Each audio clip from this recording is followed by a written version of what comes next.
Alright, today's video is this 1997 Ski Nautique.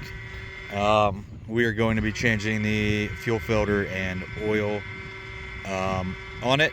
It is a 5.8 PCM engine, which is a Ford engine, and yeah, 6 quarts of 20W50, a PL 3001 filter, and the fuel filter is 33225. What is on there is, I think, a West Marine 3225. That's what we're gonna do. We're gonna start it up, let it run for about 5 minutes and warm up. Then we will change the oil. All right, we're preparing to suck the oil out of this, and we're gonna use a suction ball. Basically, we have to put this red cap onto here and then slide that tube down in the where the dipstick goes. It's above 120 degrees on the temperature gauge. Okay, and he's going to put that on the rag. He's going to put the rag on it and pull it out and make sure it doesn't fling up and fling oil. All right, we'll set that aside until it bottoms out. Sounds like it's the bottom. Now he's going to start pumping on this. And soon you should see oil. Yep, there, here, see it coming? Yeah. So he'll put a little bit of a suction on there, and then we'll wait a minute, and he'll keep pumping this. Every minute or so he'll give it a pump, and it'll draw all the oil out.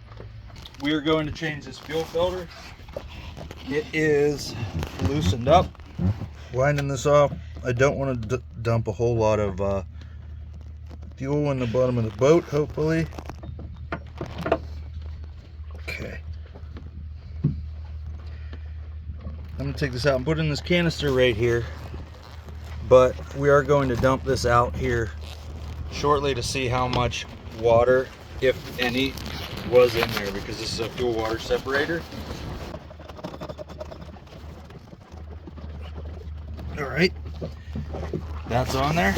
Right down in the bottom of this boat is some standing water that the bilge pump will not pick up.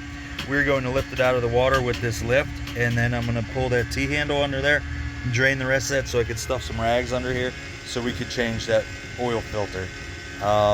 We'll go ahead and drain all this garbage out of it, and then we will put a rag down in there and catch whatever oil comes out of this oil filter. I need another rag to pick under this, Luke. Oh, here.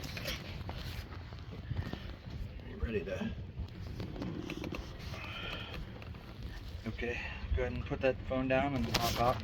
Alright, so we just added 4 quarts of this Napa 20W50, and it is showing slightly above the full mark with 4 quarts, but the oil filter is not yet filled with oil. So I'm going to put it down in the water again, let it run for about 30 seconds or so, shut it off, let it sit, and then we'll check the oil again and see how much more we need to add. While this is running, I'm also going to check for oil leaks and fuel leaks. I pulled the dipstick. It needs another quart. It's at the add line now, so 5 quarts of oil is what this takes. Hope this video helps you. If it does, please subscribe to my channel because that helps me and I appreciate it. Thanks for watching.